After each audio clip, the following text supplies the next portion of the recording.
하나님의 말씀 시편 131편 말씀을 합독합니다. 여호와여, 내 마음이 교만하지 아니하고 내 눈이 오만하지 아니하오며 내가 큰 일과 감당하지 못할 놀라운 일을 하려고 힘쓰지 아니하나이다. 실로 내가 내 영혼으로 고요하고 평온하게 하기를 젖된 아이가 그 어머니 품에 있음 같게 하였나니 내 영혼이 젖된 아이와 같도다. 이스라엘아, 지금부터 영원까지 여호와를 바랄지어다. 아멘. 이 말씀을 이루어가는 이 한 해가 되기를 주님의 이름으로 축복합니다. 자, 오늘 다윗은 자기의 영혼을 어떻게 관리하는지를 말씀을 통해서 나타내고 있습니다. 자기 영혼이 어떻다고 합니까? 몇 가지를 하지 않는다. 1절에는 하지 않는 거고 2절은요. 1절에는 마음이 마하지 않고 교만하지 않고 눈이요 오만하지 않고 내가 뭐 안 한다고 합니까? 큰일 안 한다고 합니다. 큰일 안 하려고 하고 감당하지 못할 놀라운 일을 하려고 힘쓰지 않는다. 인간적인 어떤 큰 비전을 가지려고 생각하지 않는다. 그렇게 말합니다. 그리고 2절은요. 실로 내가 내 영혼으로, 자기 영혼을 어떻게 한다고 합니까? 고요하고 평온하게 하기를 저절된 아이가 그의 어머니 품에 있음 같게 했다라고 말합니다. 여러분, 아기를 다 키워보셨으니까 생각해보세요. 어릴 때 아기가 울잖아요. 근데 그 울던 아이가 젖을 다 붓고 딸꾹질을 하고 난 뒤에 어머니 품에 다 기대가지고 이제 안겨서 있는 아이가 얼마나 평안합니까? 얼마나 평안합니까? 세상에 아무 걱정도 없고 아무 문제도 없고. 그렇게 다윗은 자기 영혼을 어떻게 관리했다는 겁니까? 이렇게 관리했다는 것입니다. 할렐루야. 여러분, 이 안에 영혼 관리에 승리할 수 있기를 축복합니다. 내 영혼을 고요하고 평온하게 하고 해서 마치 젖을된 아이가 어머니 품에 있음 같게 했는데 마치 내 영혼이 젖을 다 먹은 그 만족한 어린 아이 같도다. 그렇게 고백하는 것입니다. 그렇게 고백하고 하는데 그렇게 하기 위해서 세상적으로는요. 마음이 마하지 않고 교만하지 않고 눈이 오만하지 않고 큰일을 하려고 하고 안 하려고 하고 감당하지 못할 일을 하려고 힘쓰지 않고 네 가지를 금하는 것이죠. 자, 다윗은 이 네 가지를 금하고 마음을 평안하게 하고 젖을된 아이가 어머니 품에 있음 같게 합니다. 큰일 했나요? 안 했나요? 이 사람이? 사모님, 이 사람 큰일 했습니까? 안 했습니까? 큰일 했잖아요. 큰일 했잖아요. 이스라엘 역사에서 가장 위대한 왕이었고 그리고 하나님과 안에서 많은 성경을 기록할 정도로 주님 안에서 깊은 신앙에도 성공했고 삶에도 성공한 사람이었습니다. 할렐루야. 여러분, 저와 여러분 이런 사람 되기를 축복합니다. 다윗은 거꾸로 막 이런 거예요. 나는 내 영혼을 주님 안에 거하려고 그리스도 안에 내 영혼 관리하려고 그냥 그렇게 했는데 하나님이 나를 들어서 1인 지상 만인 지상에 임금 삼아주셨고 그리고 나를 통해서 이런 놀라운 일들을 하나님의 성전을 짓게 하셨고 백성들을 안위할 수 있는 자기의 사명도 다 감당하게 허락하셨다. 할렐루야. 이게 믿음의 사람들이 이 땅을 살아가면서 해야 될 일이기도 하고 받아야 될 복이기도 하고 누려야 될 사명이기도 한 것입니다. 저와 여러분들에게 이런 은혜가 있기를 축복합니다. 나는 내 영혼 관리에서 젖을된 아이가 만족하게 어머니 꿈에 입모양 비쌉니까? 그래가지고 새근 잠자는데, 그런데 하나님은 나를 통해서 큰 일을 이루어 주시고 놀라운 일을 더 이루어 주시는데, 내게는 그게 중요하지 않고 내 영혼을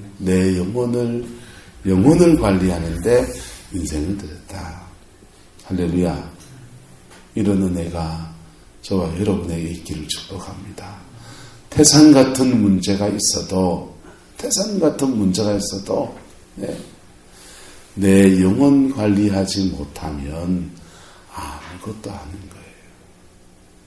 태산 같은 문제가 있어도 내 영혼을 관리하는 사람은 하나님이 그 문제, 태산 같은 문제를 정말 우리가 점령해야 될 문제라면 한 걸음 한 걸음 걷게 하신다. 예. 그리고 태산 같은 문제를 이게 정말 내가 짊어져야 될 문제가 아니라면 야야 그거 내려놓고 너는 내 안에 거하라 라고 말합니다. 할렐루야. 그 음성에 순종할 수 있기를 축복합니다. 여러분의 영혼을 관리하려면 어떻게 해야 합니까? 반드시 첫 번째 십자가를 지나가야 합니다.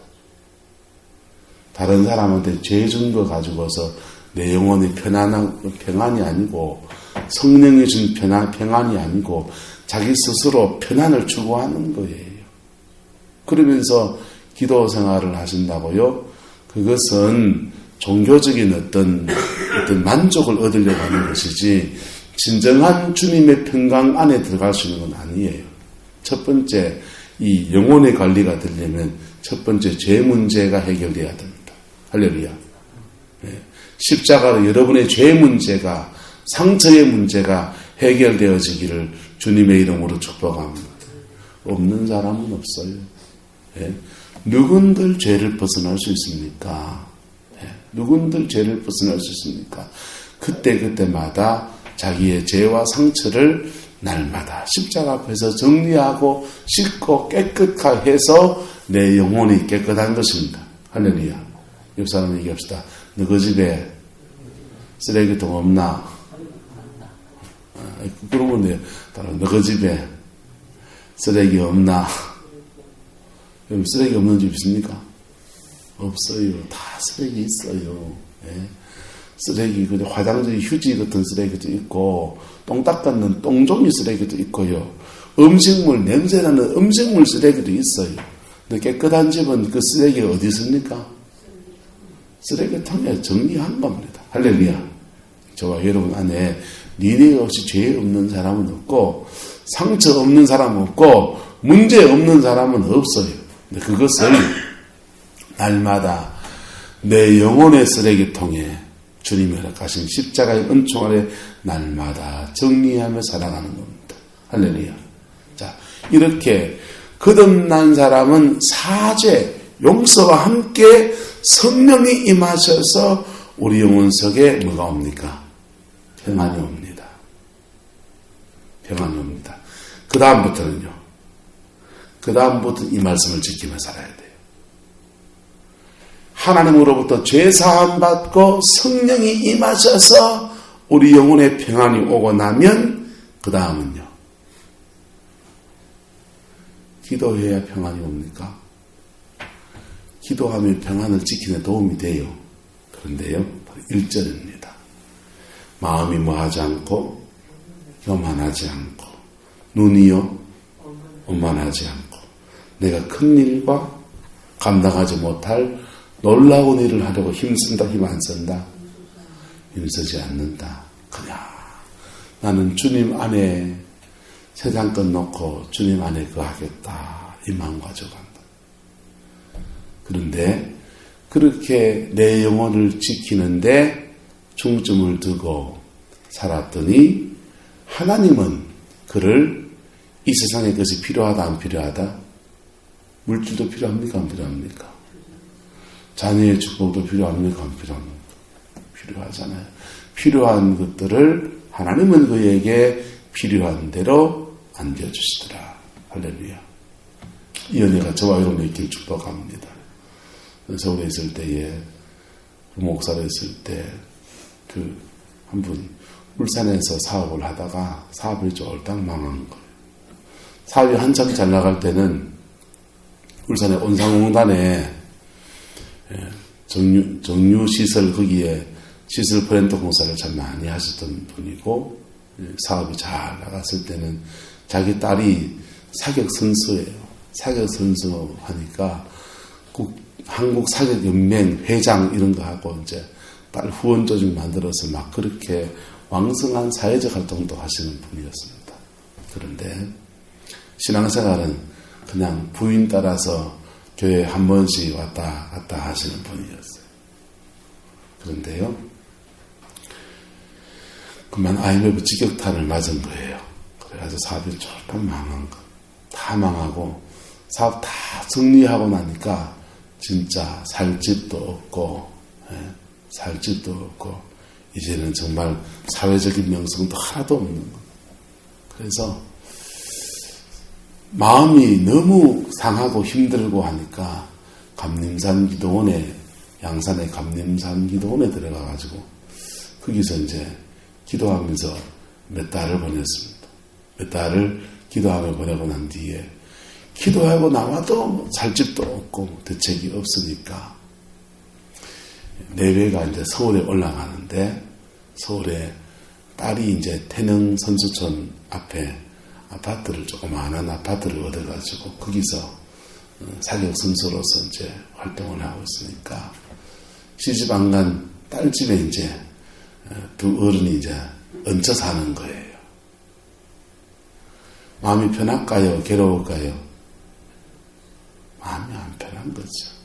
그렇다고 다른 대책이 있는 것도 아니고 괜히 그 열받은 마음에 그냥 그러면은 죄질과 같고 하니까는 중량천 그 서울의 중량천 또랑가에도 그 텃밭을 하나 읽어가지고는 거기 고조 심고 상추 심고 그래가지고는 오이 심고 그래가지고 때때마다 뭐 저희들한테 이제 상추도 갖다 주시고 막 그렇게 시간을 보내시는 거예요. 자기 인생이 이제 끝났다. 다 끝났다. 그냥 여기서 이러다가 그냥 늙어서 죽을 날만 바라봐야지 라고 있는데 어느 날 연락이 왔습니다. 그렇게 1년, 2년 IMF 끝나고 그때가 3년 지났을 때니까 3년, 4년 이렇게 지나가는데 울산에서 연락이 온 거예요. SK정유에서 연락이 와서 SK정유 고도 정유 처리 시설 공사를 해야 되는데 김 사장이 와서 이거 좀 해줄 수 있나 이렇게 전화가 온 겁니다. 그래서 자기가 가지고 있는 트렁크에 넣는 그 서류 트렁크 가방을 탁 열어보니까는 회사를 다 정리하면서 이게 회사에는 그런 게 저는 잘 모르지만 장로님 잘 아시겠죠. 1급, 2급 이런 거 있잖아요. 급수 있잖아요. 예. 고도 정유 처리 시설 공사를 하려면 회사의 기술 면허가 몇 급이 돼야 되는가 보죠. 자기한테 1급 회사할 수 있는, 공사할 수 있는, 나라가 준 라이센스. 그것 때문에 그 라이센스 때문에 아까워서 회사를 정리는 안 하고 재산은 다 정리하고 서류 한 장만 지금 가지고 있는 그 서류 들고서 울산에 쫓아내려갔습니다. 쫓아내려가니까 공사가 몇 억짜리 공사가 떨어진 줄 아세요? 얼마겠어요? 30억. 30억짜리 공사 발주를 받은 겁니다. 장비도 없고 기술자도 없고 종이 한 장만 가지고 있는데 30억짜리 공사 발주를 받은 거. 그래가지고는 30억짜리 공사 발주를 받아가지고 그거 공사 한번 딱 했습니다. 한번 딱 했는데 그걸로 이제 하나님이 그의 인생의 노후 자금으로 너무 염려하지 말고 노는 생활을 네가 아름답게 즐기며 누리며 하나님 섬기며 살아라고 30억짜리 공사 하나님이 그에게 허락해 주셨어요. 할렐루야. 자, 하나님은 합력해서 선을 이루시는 분이십니다. 할렐루야. 하나님은 우리를 끌어들인 것 같아도 다시 이렇게 세우시는 놀라운 하나님의 계획과 섭리를 가지고 계신 분이세요. 그것을 우리가 누리기 위해서는 뭐 해야 됩니까? 잘 나가십니까? 잘 나가는 사람이 그 잘 나가는 하나님의 그 현재를 누리기 위해서는 뭐 해야 됩니까? 오늘 이 말씀을 주목할 수 있기 바랍니다. 내 영혼을 어떻게 한다고요? 저절된 아이가 어머니 품에 있음 같게 그렇게 영혼 관리를 한다는 것입니다. 영혼 관리를. 무너졌습니까? 인생의 터가 무너졌습니까? 무너진 터 위에서 다시 주를 바라보며 일어서기 위해서라도 우리는 뭐 해야 합니까? 내 영혼 관리해야 합니다. 내 영혼 관리해야 합니다. 여러분, 신앙생활은요, 마음에 많은 부분이 달려있어요. 마음에. 특히 성령님의 역사는 마음에 많은 부분이 달려있습니다. 그래서 잠언은 말합니다. 자기의 마음을 지키는 자는 성을 빼앗는 자보다 낫다. 성령이 하나님이 여러분과 함께 하시는 놀라운 증거가 뭡니까? 바로 내 영혼이 뭐하다? 저들된 아이와 같은 것이 바로 주님이 나와 함께하고 계시는 은혜인 것입니다. 주님이 함께하지 않는데 집을 지으려고 하는 수고가 수고가 있습니까? 주님이 함께하지 않는데 다수꾼이 깨어있는 것이 무슨 소용이 있습니까? 주님 안에 이 한 해를 열어가는 그 은혜가 있기를 축복합니다. 나는 주님 안에 기어들어가서 어떻게 하든지 주님 품을 떠나지 않으려고 몸부림을 치는데 하나님은 내 영혼에게 내 삶에 필요한 것들을 때때마다 띠때마다 하나님이 공급하시고 역사하시더라. 할렐루야. 이게 오늘 성경이 이야기해주는 다윗이 자기의 삶을 통해서 정언해주는 이야기입니다. 여러분의 이야기가 되기를 주님의 이름으로 축복합니다. 이 한 해 여러분 영혼관리 승리할 수 있길 축복합니다. 여러분 영혼관리하려면 죄 문제 해결해야 돼요. 죄 문제. 여러분 기도를 많이 하고 적게 하고 도움이 되지만은 근본적인 문제는 죄 문제를 해결해야 됩니다. 뭐 문제 해결된다고요? 죄 문제를 해결해야 돼요. 여러분, 여러분의 인생의 길을 막고 있는 수많은 문제들은 죄의 문제예요. 주님이 여러분의 기도를 열어주려고 이 땅에 오셨습니까? 죄 문제 해결하려고 오셨습니까? 죄 문제를 해결하면 기도가 열리게 되어 있는 것이죠. 할렐루야. 그래서 죄 문제를 해결해야 돼요. 그 다음은 세상의 욕심 좀 내려놓고 내 영혼 관리부터 먼저 하십시오. 할렐루야. 그리고 영혼 관리하면 주님이 여러분을 인도해 가십니다. 주님이 여러분을 인도해 가십니다. 때로는 주님 안에 머무르는 훈련부터 해야 될 때가 있어요. 주님 안에 머무르는 훈련. 예. 사망한 그 양반은요, 울산에서 부인 따라 그냥 주일만 갔다리 하던 그냥 주일 출석 성도였다가 인생이 무너지고 깨어진 속에서 그의 인생을 주님 안에 머무르는 훈련하는데 여러분 사업하고 활동적인 사람이 그게 얼마나 자기에게 힘든 일이겠어요. 그런데 그 쫄딱 망한 상황 속에서 그냥 중량천에 마음이 괴로우니까 어디 갈 돈도 없고 그러니까 중량천에 그냥 텃밭 일구면서 고추 키우면서 상추 키우면서 자기 영혼을 우라통에 치미는 것들도 그냥 물질에다 갖다 부으면서 마음을 삭히고 훈련하고 다듬는 거예요. 여러분, 기독교 신앙은 하나님이 우리가 은혜로 부어주는 것들을 통해서 신앙생활을 하기 때문에 불교나 수양하는 종교와는 다르지요. 불교나 유교같이 자기 영혼을 수양하는 종교와는 다르지만은 그러나 거듭난 사람은 신앙 안에서 자기 영혼의 수양을 해야 돼. 예? 자기 영혼을 관리하기 위해서 이 수양법들이 필요하다. 그럴 때에 하나님은 먼저 우리 영혼을 관리해 주시고, 할렐루야. 영혼이 잘된 같이 범사가 잘되고 육신의 강건함도 삼박자로 하나님 우리에게 3쿠션 은혜를 베풀어 주시는 겁니다. 그 복이 이 한 해 여러분을 주장해 가시기를, 또 저를 주장해 가시기를, 또 우리 성광교회를 주관해 가시기를 주님의 이름으로 축복하고 기원합니다. 기도합시다. 사랑과 은혜가 많으신 아버지 하나님, 예수님 안에 거하는 것, 아버지 주님의 은혜로 되어지는 줄 믿습니다. 성령님 안에 되어진 줄 믿습니다. 하나님, 우리의 마음을 이렇게 흔들리지 않는 마음, 주님 안에 거하는 마음으로 잘 관리해 갈 수 있도록 은총 더하여 주시옵소서. 이 속에서 놀라운 승리를 누리게 하소서. 이 속에서 놀라운 하나님의 복을 누릴 수 있게 은총을 다하여 주시옵소서. 주께서 함께 해주시기 원합니다. 주께서 역사해 주시기를 원합니다. 예수님의 이름으로 축복하며 기도드리옵나이다. 아멘.